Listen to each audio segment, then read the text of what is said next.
한국에서는 1억 테슬라 모델 Y, 중국에서 5천만 원에 산다. 베스트셀러 전기차 모델인 테슬라의 모델 Y 가격이 세계 나라별로 가장 싼 곳과 비싼 곳 사이 최대 2.5배 이상 차이가 나는 것으로 나타났다. 블룸버그 통신이 최근 테슬라 웹사이트에서 모델 Y의 국가별 가격을 조사한 결과 싱가포르에서는 차량 가격만 14만 2,471 싱가포르 달러로 전 세계에서 가장 비쌌다. 자동차 소비세와 등록비 등을 합친 모델 Y 구매 총 비용은 차량 가격의 2배에 이르렀다. 반면 중국에서는 지난달 가격 인하까지 이뤄져 미국 내 소매 가격의 절반을 살짝 넘는 28만 8,900위안부터 살 수 있어 전 세계에서 가장 저렴한 것으로 나타났다. 싱가포르의 모델 Y 가격이 중국의 2.55배에 이르는 셈이다. 블룸버그에 따르면 도시국가인 싱가포르에서는 차량 소유가 제한되기 때문에 테슬라 구매 비용이 아파트 구매비와 맞먹는 것으로 분석됐다. 아울러 싱가포르에서는 10년간만 유효한 차량 소유 허가증을 얻기 위해 한 달에 2차례 열리는 허가증 경매에 참여해야 한다. 테슬라의 11월 허가증 가격은 사상 최고 수준인 11만 6,577 싱가포르 달러에 달해 차량 가격과 비슷했다. 이에 비해 세계 최대 전기차 시장인 중국에서는 현지 전기차 업체인 비아디 등과 경쟁이 치열해 싱가포르와는 다른 양상을 보인다. 중국 전기차 시장에서 연초부터 지난 7월까지 비아디 등 중국 업체들이 전체 판매량의 거의 80%를 차지했다고 승용차 시장 정보연석회는 전했다. 이에 테슬라는 중국에서 지난달 차량 가격을 인하하고 신차 구매 고객에 대한 보험료 보조금 지원 확대, 이용자 소개 프로그램 재개에 이어 현지 TV 광고까지 하고 있다.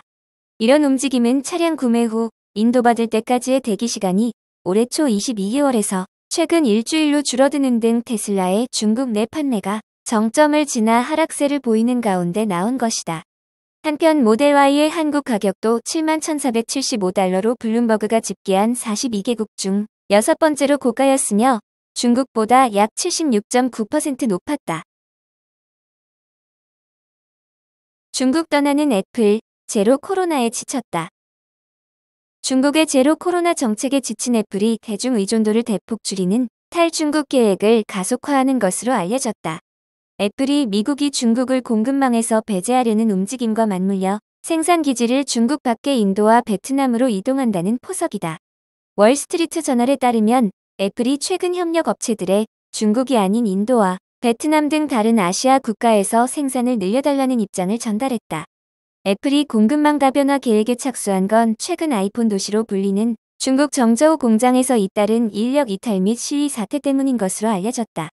대만의 폭스콘이 운영하는 정저우 공장은 약 30만 명의 근로자가 일하는 아이폰 최대 생산기지다.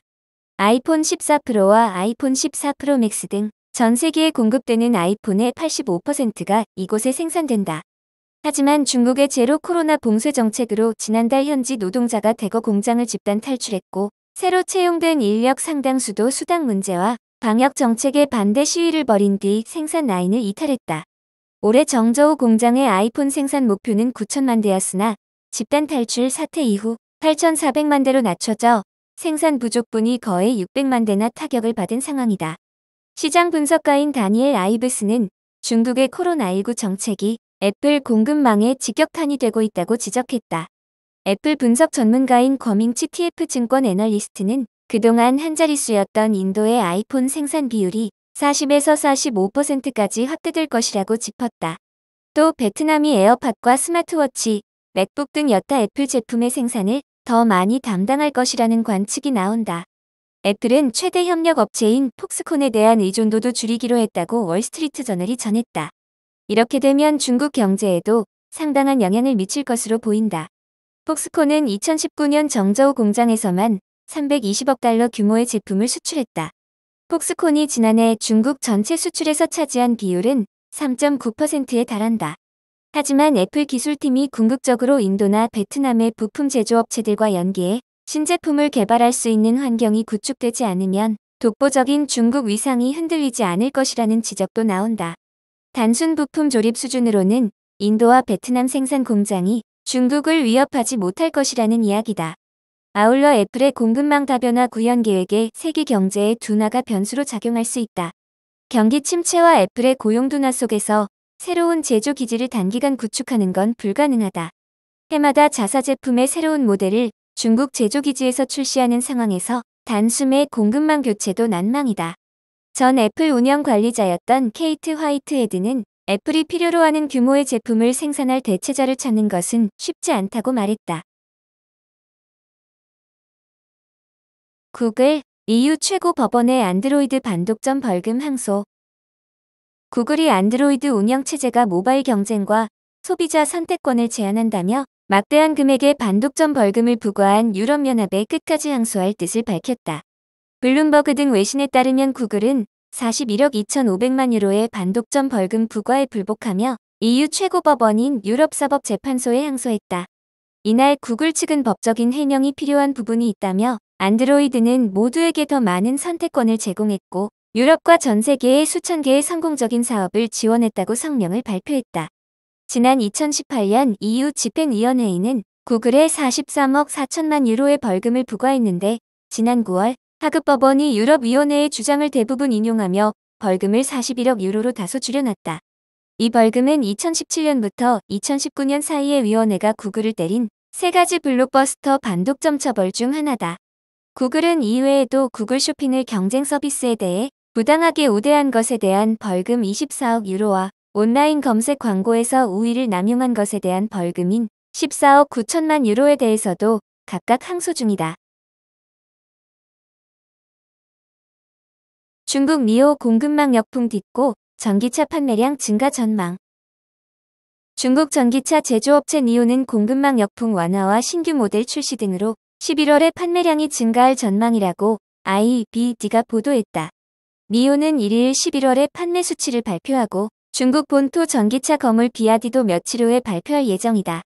니오 등의 전기차 판매량은 공급망의 역풍이 완화되고 신규 모델의 출시 등으로 늘어날 것으로 분석됐다. 도이체 뱅크의 애널리스트 에디슨 유는 과거의 데이터에 따르면 중국의 자동차 판매는 연말에 몇 개월 동안 강세로 나타날 것이라고 말했다. 이어서 니오 ET5 신규 모델은 11월과 12월에 판매량을 늘리는 데 큰 힘을 보탤 것이라고 예측했다. 특히 중국의 전기차 구매 보조금은 12월 말에 만료할 것이어서 많은 소비자들은 보조금 지원 만료 시간 전에 전기차를 구매할 가능성이 높다.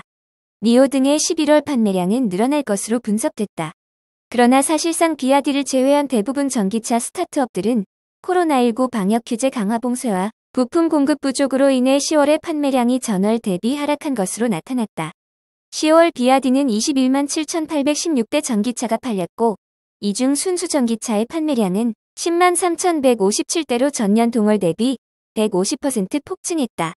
비아디의 판매량은 7개월 연속 증가하고 있으며 2달 연속 20만 대를 돌파한 것으로 올해의 전기차 판매량은 200만 대에 달할 전망이다. 니오 10월의 전기차 인도량은 전월 대비 7.5% 하락한 1만 59대로 집계됐다. 중국 상하이에서 기가팩토리를 운영하고 있는 테슬라의 10월 인도량도 9월에 8만 3,135대에서 7만 1,704대로 감소했다. 그러나 테슬라는 중국에서 전기차 가격을 인하했기 때문에 전기차 판매량은 늘어날 가능성이 높다. 중국 승용차협회는 11월 전기차 소매량이 전년 동월 대비 58.9% 증가한 60만 대에 달할 전망이라고 예측했다. 중국 전기차 시장은 역풍을 맞고 있지만 1에서 10월의 전기차 판매량 증가율은 110%에 달한 것으로 집계됐다. 이 중 순수 전기차의 판매량은 50만 8천 대로 70% 늘어났다. 중국 전기차 3대 스타트업 샤오펑 바닥 다지지만 시진핑 정권의 방역 완화 기대감에 중국 3대 스타트업 전기차 업체 샤오펑을 둘러싼 기대도 커지고 있다. 하지만 펀더멘털 개선이 확실하게 나타날 때까지 지켜봐야 한다는 목소리가 나왔다. 금융투자업계에 따르면 샤오펑은 3분기 68억 2천만 위안의 매출액을 거뒀다. 지난해 같은 기간보다 19.3% 증가한 것이다. 같은 기간 회계 기준 순손실은 23억 8천만 위안으로 전년 동기보다 적자가 늘어났다. 매출액은 시장 기대치를 웃돌았지만 적자폭은 예상보다도 많아지며 기대치를 밑돌았다.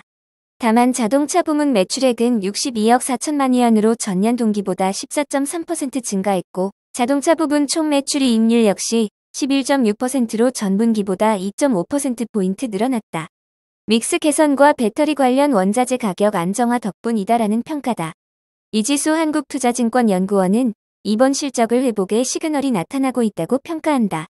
샤오펑의 3분기 전기차 판매량이 전년 동기보다 15% 늘어난 29,570대로 나타났기 때문이다. 이어 샤오펑은 4분기 전기차 판매량을 2만에서 2만 1,000대로 제시한 바 있다. 특히 10월 판매량은 재고 조정 영향으로 5,104대에 머물었고 11월 역시 판매량 부진으로 5,800대를 하회할 가능성이 큰 점을 감안하면 12월에는 9,000에서 1만 대를 팔겠다는 얘기다. 이 연구원은 4분기가 전기차 성수기임을 고려하면 높은 가이던스는 아니지만 12월부터 월별 판매량이 다시 1만 대 수준으로 회복될 것이라는 측면에서는 긍정적인 시그널이라고 강조했다. 게다가 샤오펑은 내년 상반기까지 기존 P7의 페이스리프트 차량과 신모델 1종을 발표할 계획이다. 또 10월부터 양산하기 시작한 G9을 12월까지 월 1만 대 이상 인도한다는 목표를 발표했다. 샤오펑에 대해서 펀더멘털 개선이 가시화될 때까지 단기 매수를 추천한다고 덧붙였다.